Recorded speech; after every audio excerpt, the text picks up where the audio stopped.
Good afternoon. Can you hear me? Yes, sir. Great. So we begin.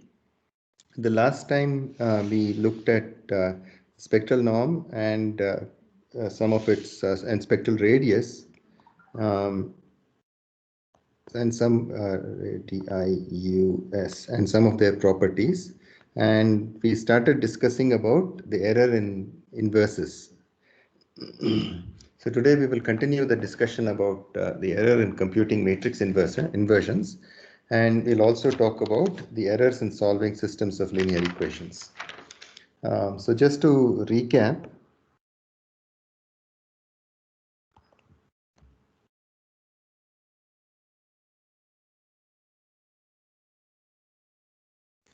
um, so we were looking at in a matrix A in C to the n cross n, which is non-singular.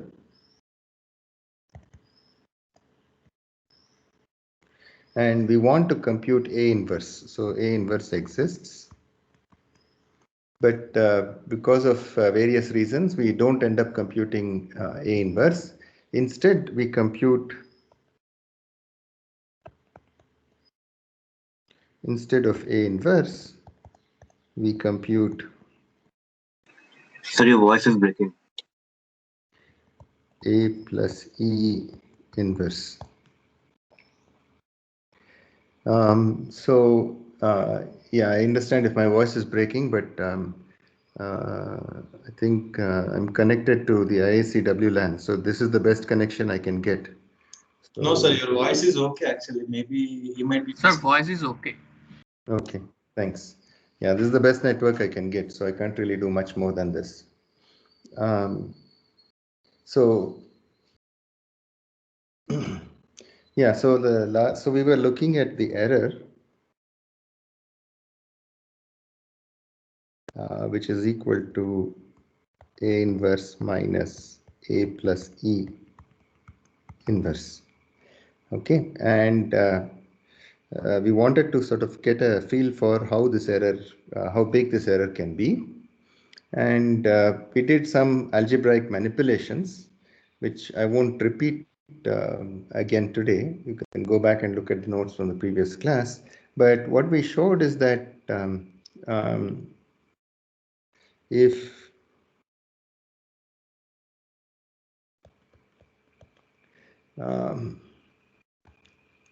the norm of, so let me put it this way. If I look at the spectral radius rho of A in E, this is going to be less than or equal to the norm of, in some norm, it doesn't matter which one, so some matrix norm, A inverse E is less than 1. Okay, then these infinite summations can be evaluated in closed form.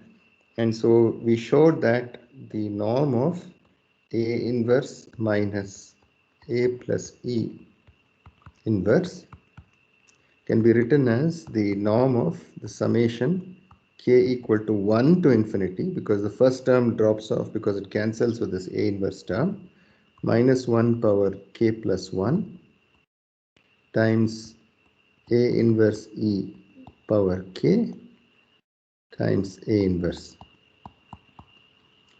And this, by using the submultiplicativity property, we split it as the norm of this thing power k times the norm of A inverse. And so we can show that this is equal to, actually less than or equal to,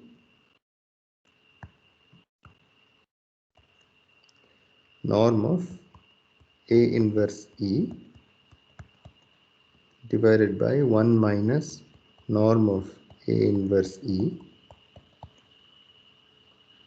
times the norm of A inverse. So we said that the relative error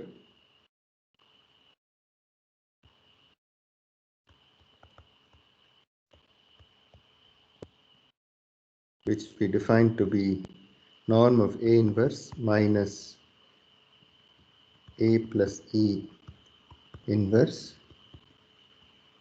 divided by norm of A inverse is less than or equal to the norm of A inverse E divided by 1 minus norm of A inverse E if norm of A inverse E is less than 1. Okay, so this gives us a way to bound the relative error in computing the inverse of a matrix in terms of the norm of this matrix A inverse times E. Sir? Yes. Sir, in order to calculate the norm of A inverse E, wouldn't we need to know A inverse?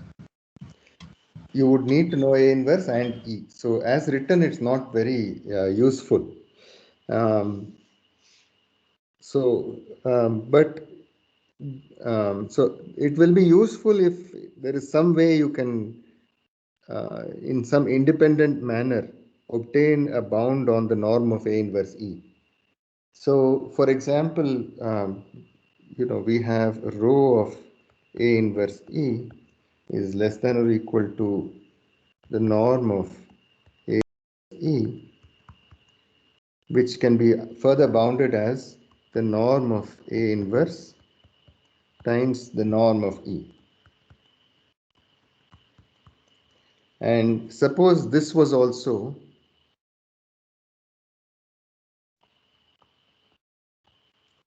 norm of A inverse times norm of E was also less than 1. Now, in general, you actually don't know A inverse and you don't know E, and so you wouldn't.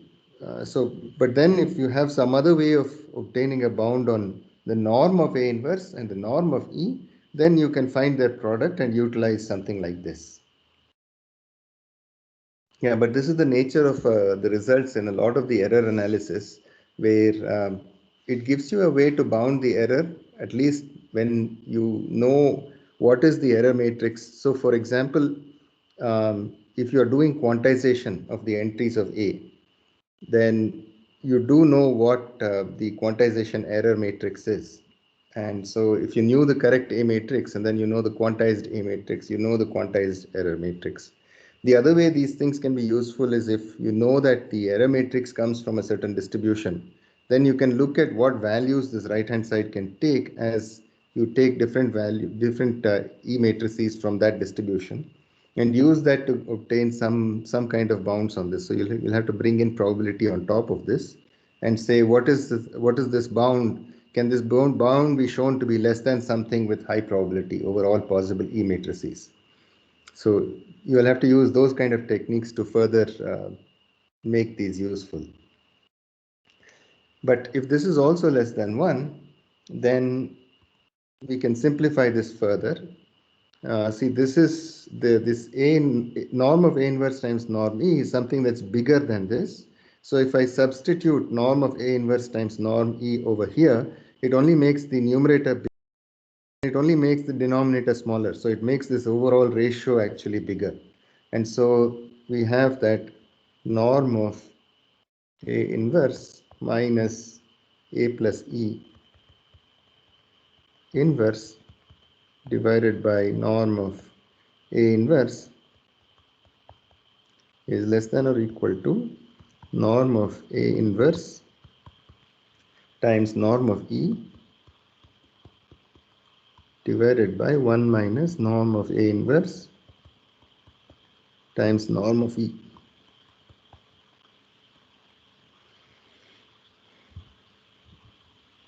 And I can multiply and divide by norm of A to write this as norm of A inverse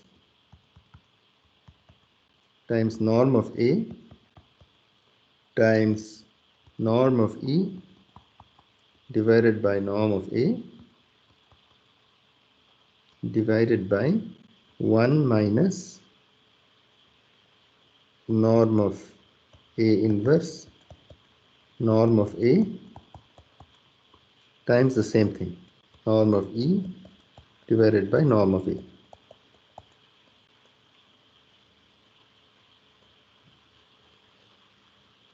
So we'll define this quantity here to be kappa of A, norm of A inverse times norm of A if A is non-singular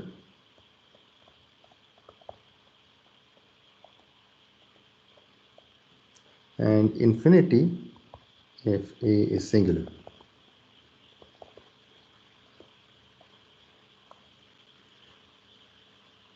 So this thing is called the condition number of A.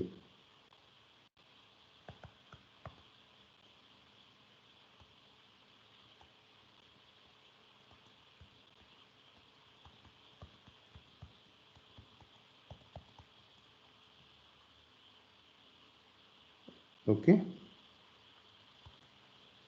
So if we define it like this, so how many of you have heard of this concept of conditional number? Have any of you heard of it before?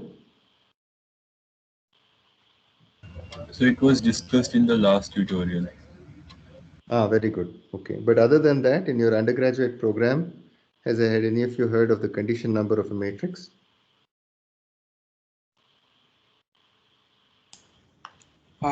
Something like the ratio of maximum minimum eigenvalues. Correct. So if you take the spectral norm of the matrix, it's the largest magnitude eigenvalue of the matrix, and therefore one other side result is that if you know the eigenvalues of a matrix, the eigenvalues of the inverse of the matrix are the inverses of the eigenvalues of the original matrix, and so this condition number reduces to the ratio of the maximum to the minimum magnitude eigenvalues of that matrix.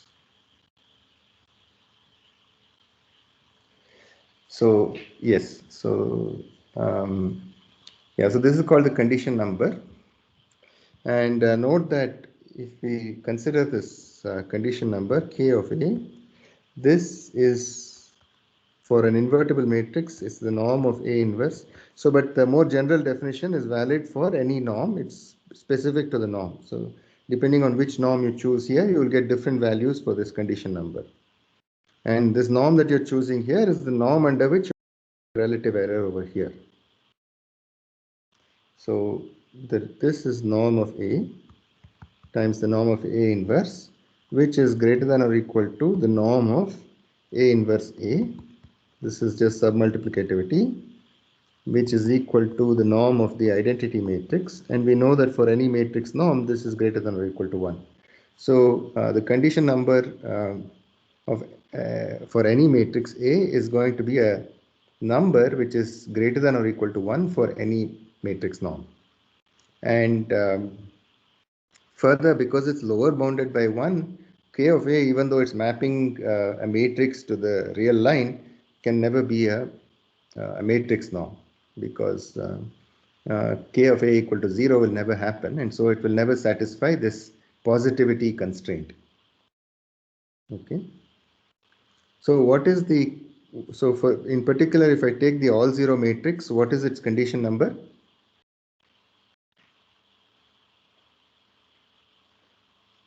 Infinite.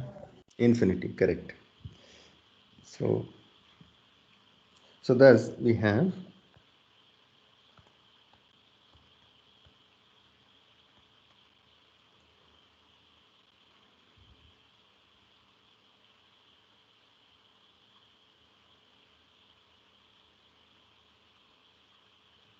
this norm of A inverse minus A plus E inverse over norm of A inverse is less than or equal to k of A times, I'll write it like this, 1 minus k of A times norm E over norm A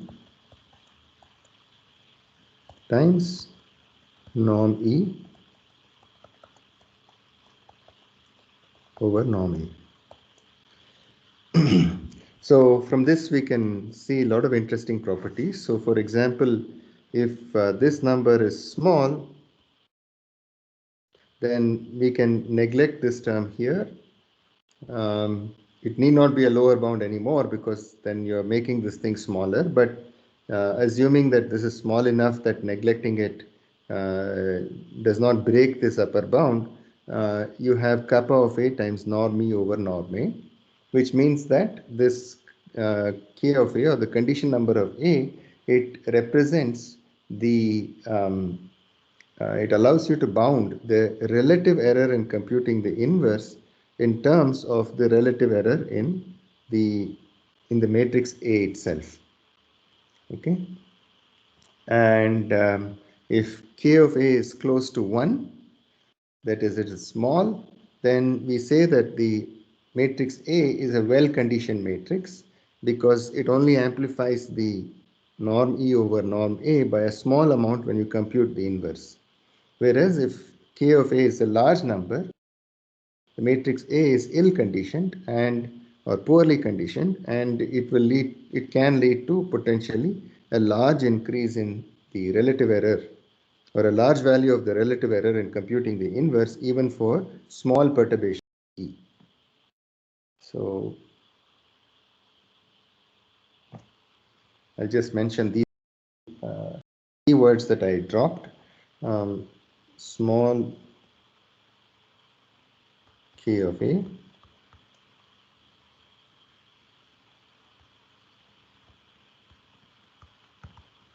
is called a well-conditioned matrix.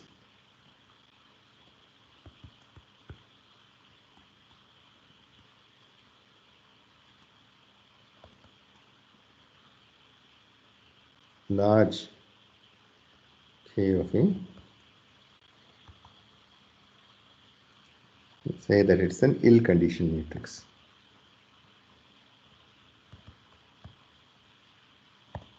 And for completeness, if K of A equals 1, we say that it is a perfectly conditioned matrix.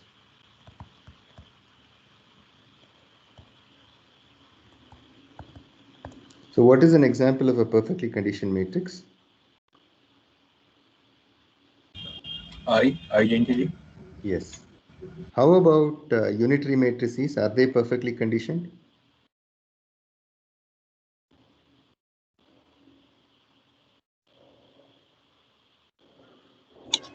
Yes, sir. It depends on which norm you're using, right? It depends on which norm you choose to use. For unitary matrices, U transpose or U Hermitian is the same as U inverse. And so it becomes K of A becomes norm of U Hermitian times norm of U. And so depending on which norm you're using, they could be perfectly conditioned. So in particular, if you're using the spectral norm, then they will be perfectly conditioned. Okay. So the punchline is that for well-conditioned matrices, the relative error in the inverse is the same as the relative error in the data.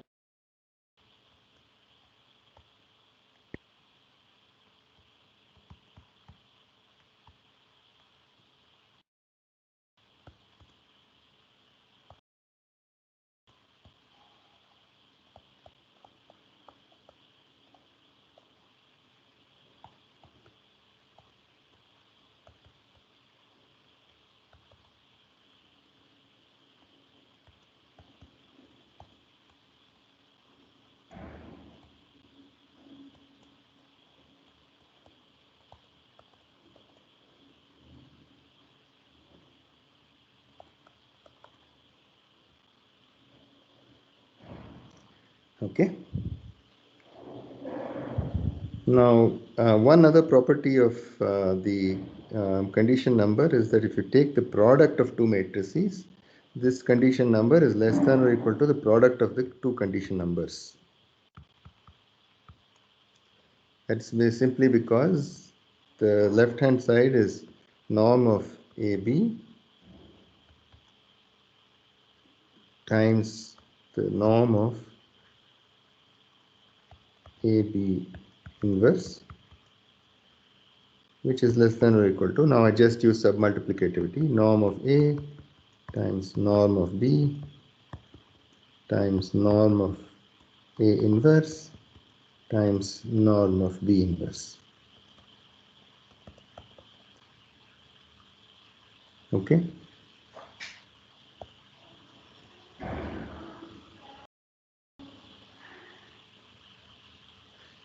Yeah, so actually there's a lot more one can say about this condition number. I will leave some of them as homework exercises, and I'll come back to this later in the course if there is enough time. But right now I don't want to distract ourselves from discussing about computational errors. And so let's now discuss about bounding the accuracy.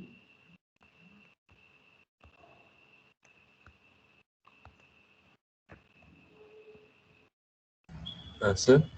Yeah. Sir, in the condition number, when will the equality exist in the above inequality? In this one, you mean? Sir, in the KAB is less than KA into KB. Yeah, that's hard to say when it will hold with equality. Yeah. So obviously, if A or B is the identity matrix, it will hold with equality. But I mean, it's not easy to come up with very general conditions under which equality will hold. It depends on the norm also. So not easy. I mean, there's no straightforward answer to that question. Sir, even if A and B are I, the equality will hold even only when the norm considered is the operator norm, right? Correct. Okay, okay. Thanks, sir.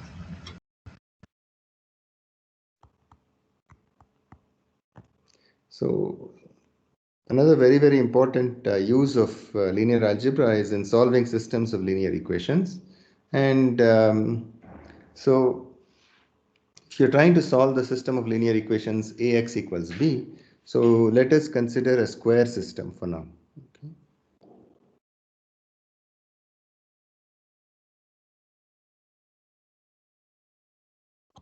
The more general things we'll discuss later, but for now we consider a square system. And we want to solve Ax equals B, but due to errors, we end up solving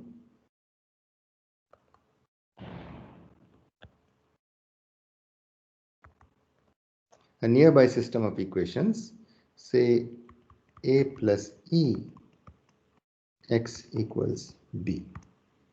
So you can think of it as your knowledge of A is a little noisy.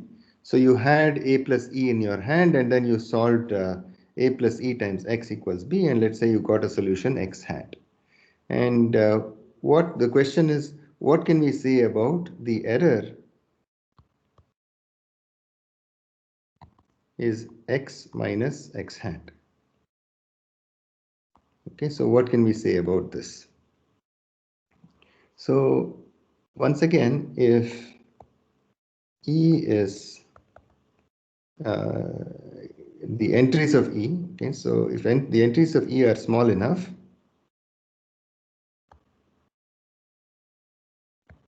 such that the spectral radius of A inverse E is less than 1, then we can do the following.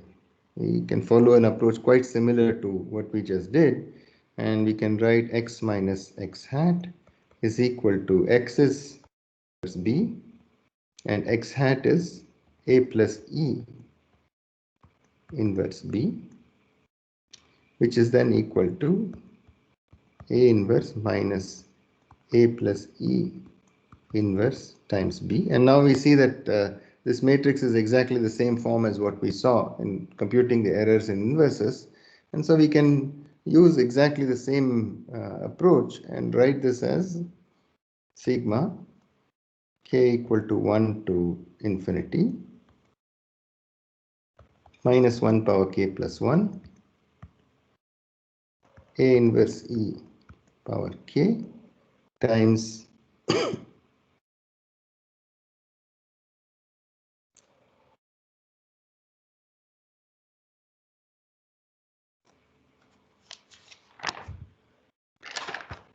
A inverse B.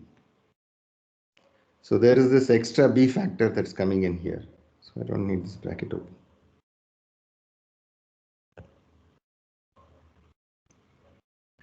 Okay. So other than this extra B factor, it's the same as what we had earlier. And A inverse B is just X. And so this is equal to X. Now, in order to proceed further, see, I want to bound the, for example, the norm of x minus x hat in terms of this norm of x. So I need to find a way of connecting this norm of x minus x hat to norm of x out here, but then there is a multiplication by these matrices out here. So for that, we have to use another notion, which is the notion of compatible norms.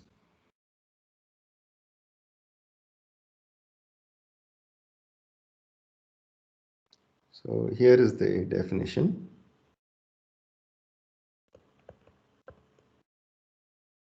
The vector norm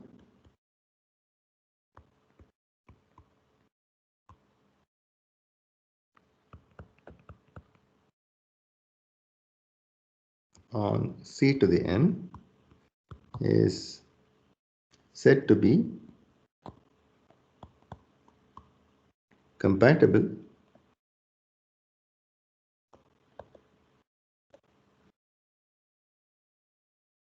with the matrix norm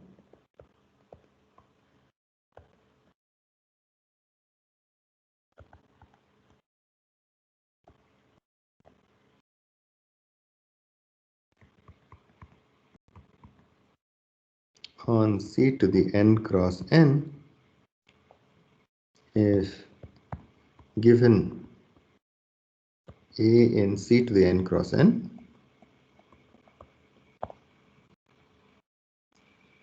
the norm of Ax is a vector, is less than or equal to the matrix norm of A times the vector norm of x. So this is like a submultiplicativity property of matrix vector norms. So earlier this was a matrix product and you had the matrix norm of A times the matrix norm of B. But now this is a norm of a vector which we are bounding by the matrix norm of A times the vector norm of B, and this should hold for all x in C to the n.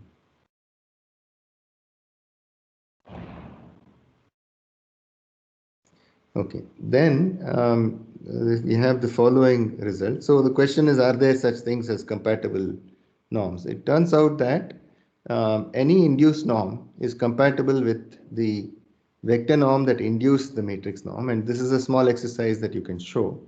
But we have the following theorem. If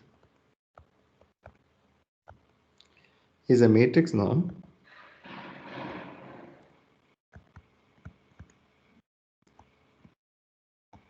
on C to the n cross n, then there is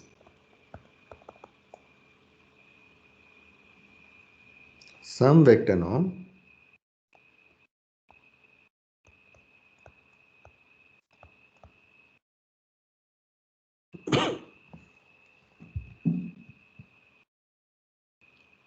on C that is compatible with it.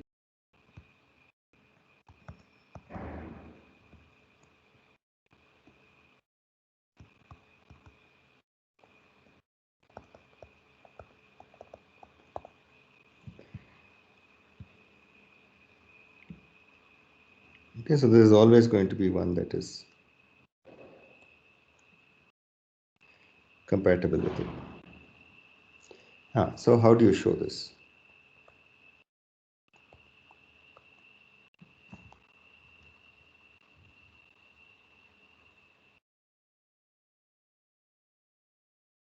So first of all, we'll define. So this is actually what I consider to be a kind of clever proof. So the very first step is to define norm of x in terms of this matrix norm. And we're going to show that this particular definition of the vector norm is going to be compatible with this particular matrix norm. And so without guessing this first step, it's a little hard to show this result. So I'll compute the matrix norm of the matrix where I append a set of n minus 1 zero vectors to this vector x to get an n cross n matrix. And then I compute the matrix norm of that. So I define this to be the vector norm that I'm interested in. So is this a vector norm or not is something that you should check or show that this is a vector norm.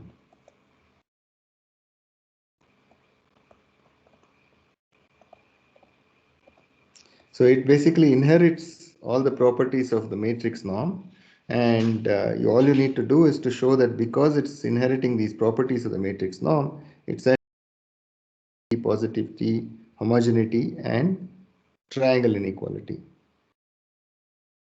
So then the norm of AX, so this is a vector and I'm computing this particular norm of it. This is equal to the matrix norm of a matrix whose first column is AX and all the other columns are 0.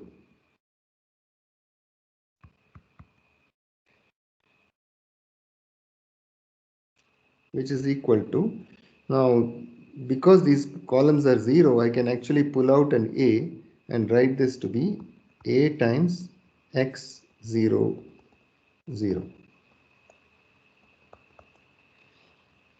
Now of course the next steps are immediate, so you use the submultiplicativity and write this as norm of A times the norm of this matrix whose first column is X and all the other columns are 0, and this by definition is the norm of X.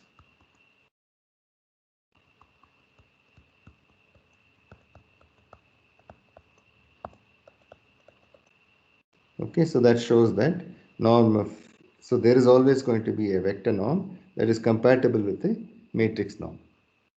But what I said earlier is that if this norm is an induced norm, then the vector norm that induced it is compatible with this matrix norm. So that is something else I try to show.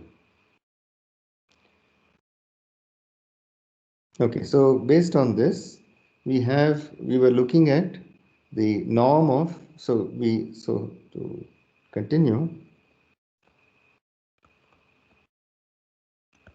we wrote that x minus x hat is equal to sigma k equal to 1 to infinity minus 1 power k plus 1 a inverse e power k times x. Okay, we had a inverse b which is equal to x. And so if we now take the norm on both sides, x minus x hat is going to be less than or equal to, because the compatible matrix norm will satisfy this kind of submultiplicativity type property, but it's the submultiplicativity of a matrix norm with a vector norm.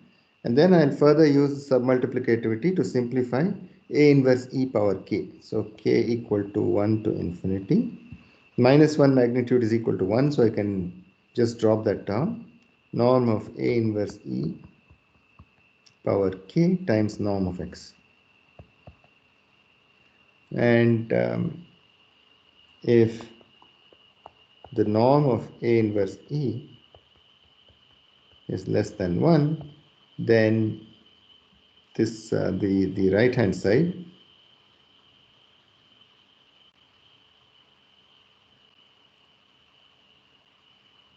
okay, let me do it this way.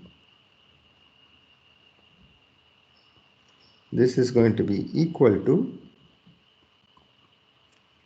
norm of a inverse e divided by 1 minus norm of a inverse e times the norm of x if the norm of A inverse E is less than 1.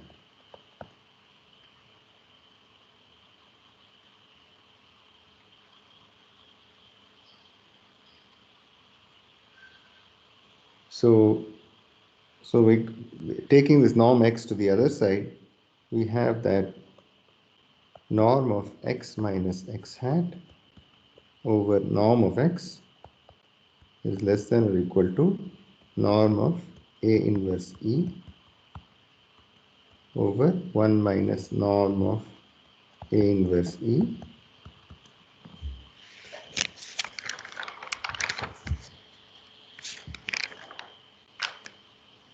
and then we can use exactly the same arguments as the previous A inverse computation to further bound this as K of A divided by 1 minus K of A times norm E over norm A times norm E over norm A, and this will be true if norm of A inverse times norm E is less than 1. And of course, there's the other reason, other point is that this norm is compatible with, so you can't use an arbitrary norm on the left, expect it to get bounded by this quantity when you use some other norm over on the right. You have to use compatible norms on the left and right hand side. Okay, so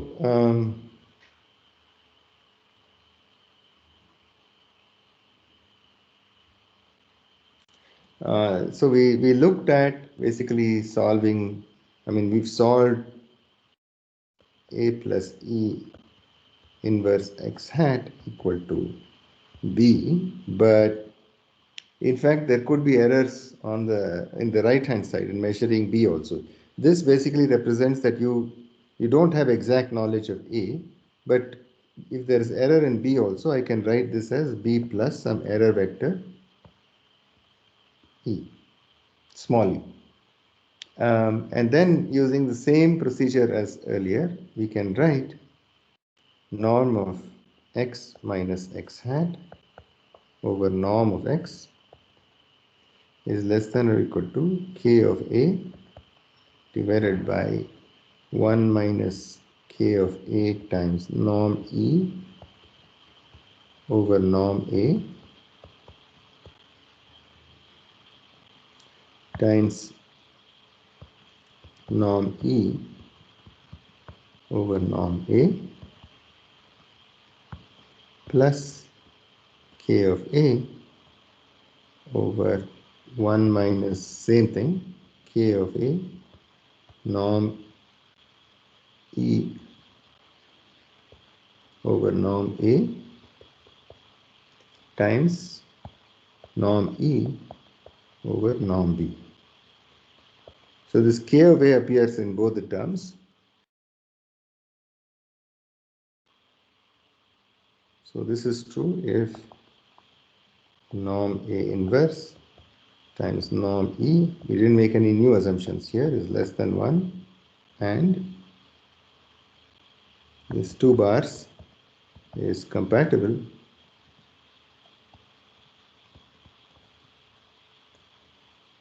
with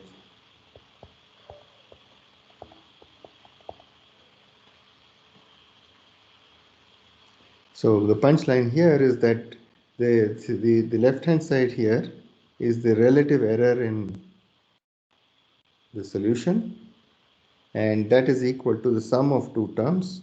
The first term is the relative error in E with the scaling factor kappa of A, and this second term, this is the relative error in the matrix A scaled by the factor kappa of A, and this is the relative error in the right hand side, small e, multiplied again by this k of A or kappa of A, which is the condition number of A. So I'll just write that for the sake of completeness.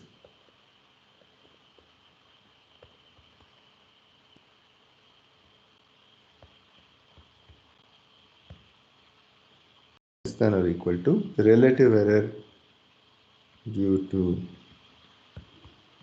error in A plus the relative error due to the error in B.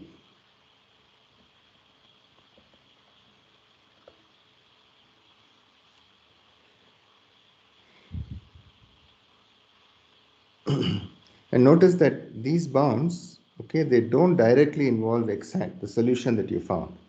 So in some sense, they're giving you a bound on, I mean, they depend on the actual error incurred, or at least the norm of the actual error incurred, but they don't have any direct dependence on A or on x hat. So there is a slightly you can consider, which is that a slightly different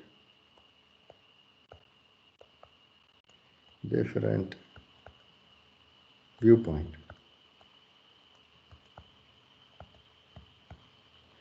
which is that basically we wanted to solve Ax equals B, but we computed some x hat where x hat is an approximation to x, i.e. Ax hat is not equal to B. Okay, so we've solved something else, some nearby system, or we've used some procedure. We got hold of an x hat, and Ax hat is not equal to B. So we can define what is called a residual, which is equal to B minus Ax hat. And this will be a non-zero quantity unless you've exactly solved this equation Ax equals B. This is called the residue. And then we ask, what can we say about how close x hat is to x by looking at R? Of course,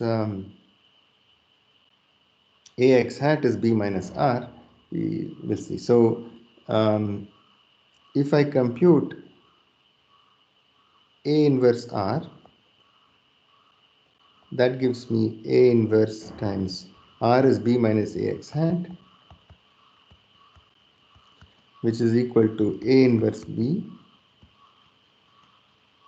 minus A inverse Ax hat, which is equal to x hat, and A inverse B is x. So this is x minus x hat. So this is the error in x when you, so the error in x is related to the error in R through pre-multiplication by the matrix A inverse. And so we have that this norm of A inverse R is equal to the norm of x minus x hat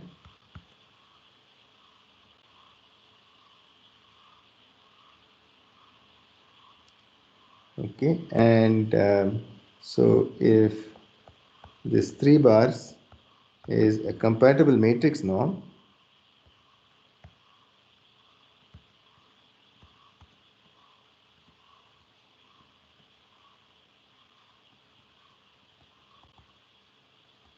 with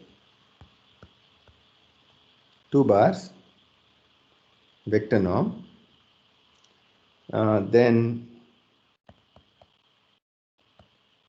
the norm of B is equal to the norm of Ax is less than or equal to norm of A times the 2 bar norm of x.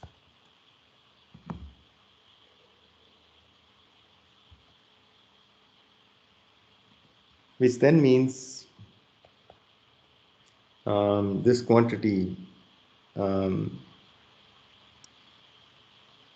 norm of A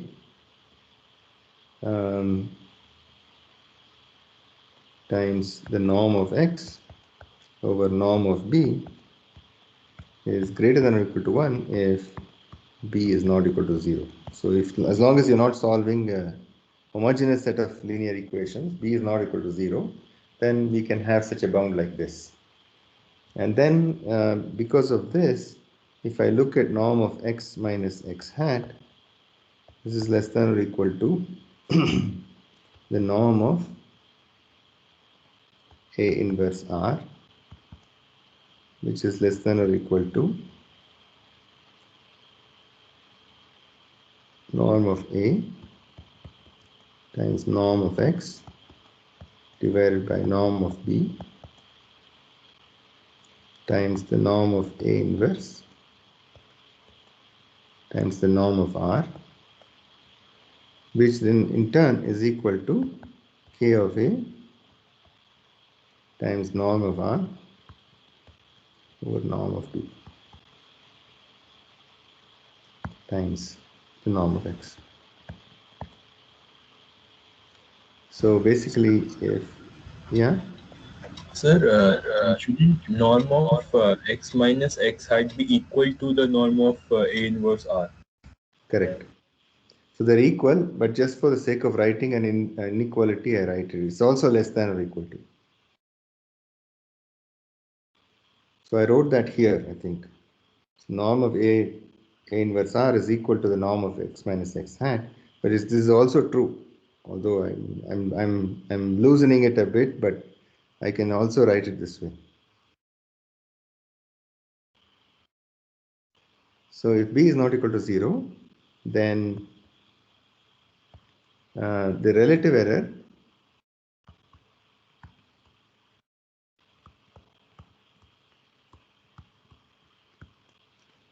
between the computer solution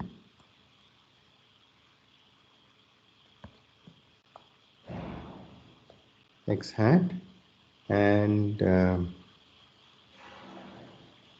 such that A x hat is equal to B minus R. R is the residual, and the true solution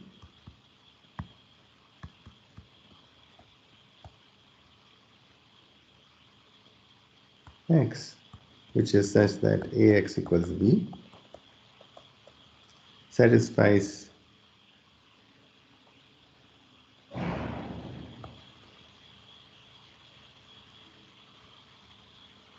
norm of x minus x hat divided by norm of x is less than or equal to K of A times norm of R over norm of B. Okay, where the only thing to keep in mind is that the matrix norm gives just a second. Yeah, here we didn't use any rule like the norm of A inverse E should be less than 1 or any such thing. This is a different formulation. There is no E matrix here. So the only thing we used was that where the matrix norm used to compute K of A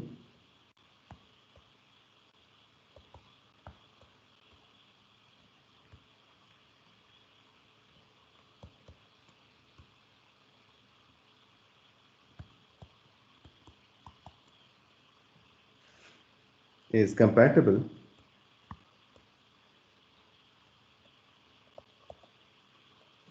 with the vector norm.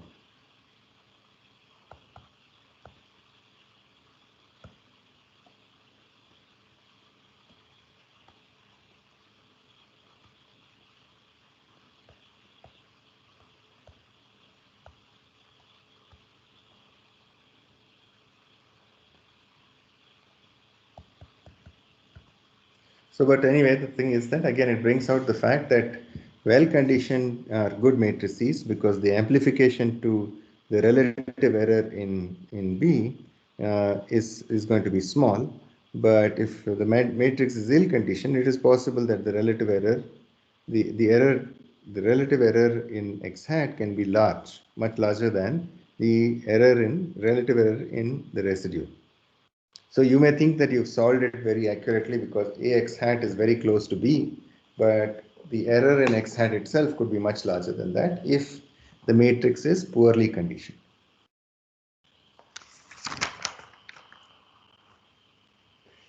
Okay, so I think there is just one more way to analyze the sensitivity of linear systems. Let me see if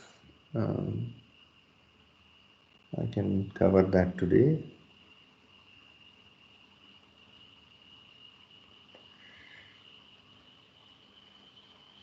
Okay, so at least I can maybe start it, give you an indication of how. So another way.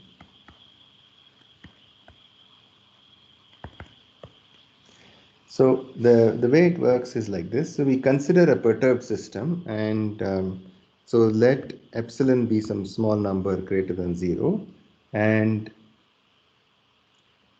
A plus epsilon times an error matrix A delta times x of epsilon is equal to B plus epsilon B delta. So here A delta and B delta are some fixed matrices, but what we say is that let's suppose that the A in our hand is A plus some small number epsilon times this A delta, and the B in our hand is B plus some small number epsilon times this B delta, and corresponding to this linear system of equations or system of linear equations, we compute a solution to the linear system and we call it x epsilon.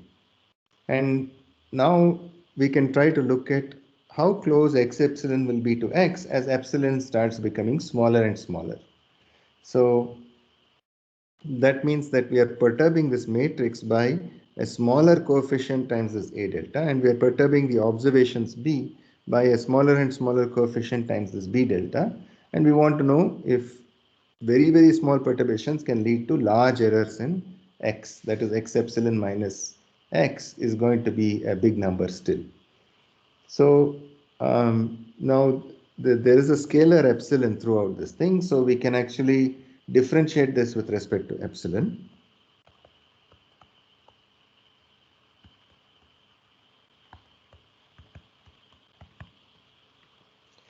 So what I get then is I have to use chain rule here. So A plus epsilon A delta times, there is some derivative x dot of epsilon. This is the derivative of the solution, which is a function of this epsilon, and this plus A delta times x of epsilon. So I'm differentiating. So what I have on the left hand side here is a vector, and what I have on the right hand side is also a vector. So I'm differentiating a vector with respect to a scalar epsilon, which is the same as differentiating each entry of the vector with respect to the scalar epsilon. And so this time plus, so if you do that more carefully, you will see that what I'm writing here is exactly correct. So this is equal to B delta.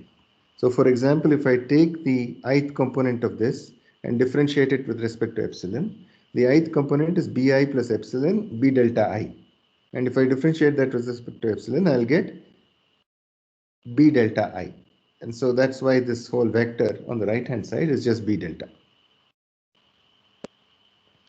So which means that when epsilon is equal to 0, we have x dot of epsilon when epsilon equals 0 is actually equal to A inverse times B delta minus A delta times x at epsilon equals 0, which is equal to x, which is the true solution.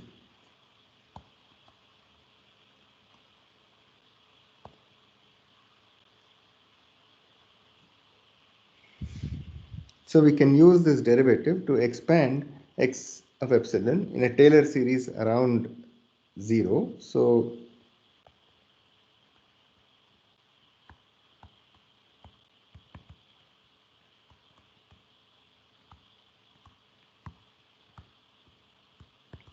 what we get is x epsilon minus, or this is equal to x at 0 plus epsilon times x dot at 0 plus some term which is O of epsilon squared.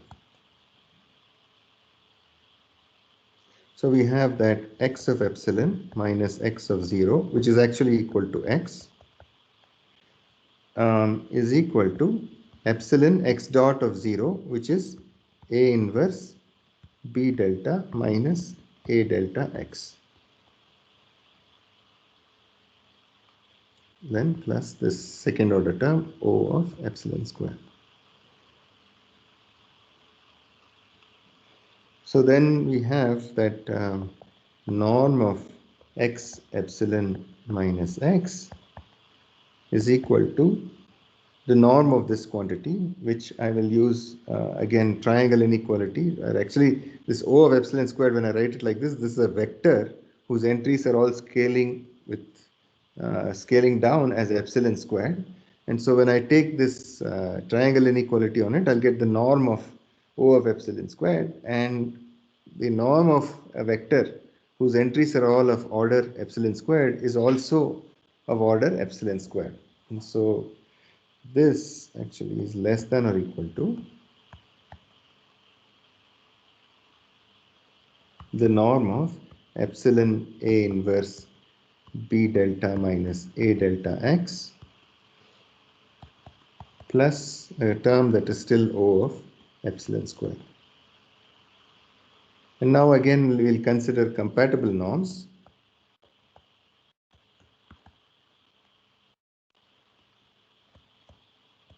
Such that AB is less than or equal to the matrix norm of A times the vector norm of B. So then we can write this right hand side as being less than or equal to epsilon norm of A inverse norm of vector norm of B delta minus A delta times x plus still this O of epsilon squared. In turn, I can bound as less than or equal to epsilon times norm of A inverse, and I'll use triangle inequality and then submultiplicativity here and write this as norm of B delta, and I'm using triangle inequality, but then I have to use plus because I'm taking norm inside, and the mod of minus 1 is plus 1. So plus, and then since it's additive term, I can use the use this property one more time to write this as norm of A delta times the norm of x plus O of epsilon square. Means epsilon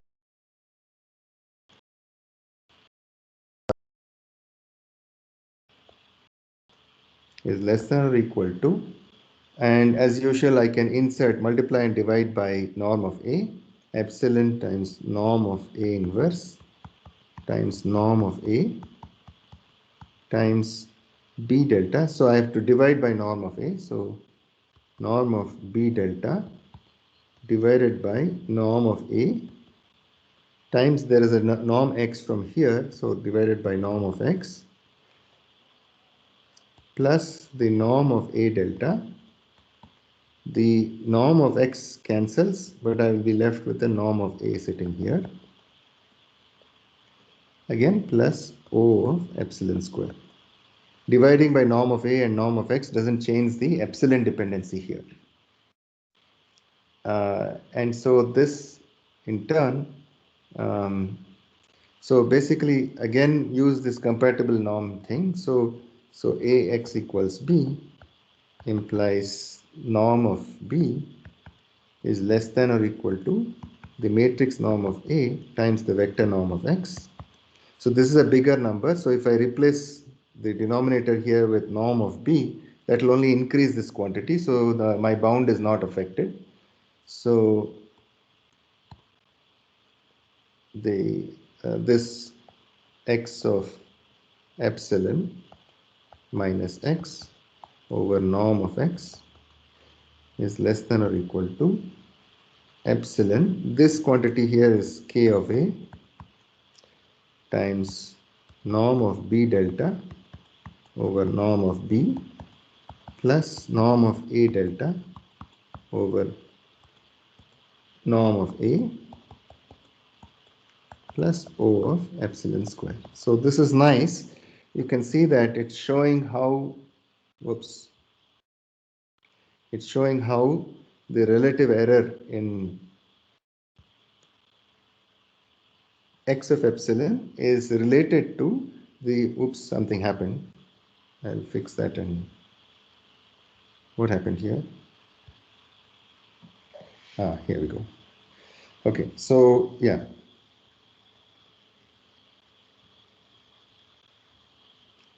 Yeah, this quantity is the relative error in B.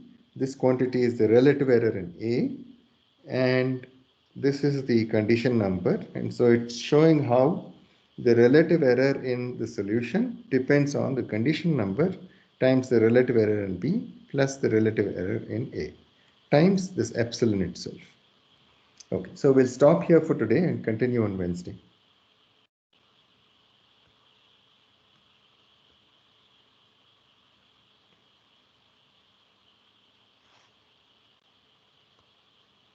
Yes, sir.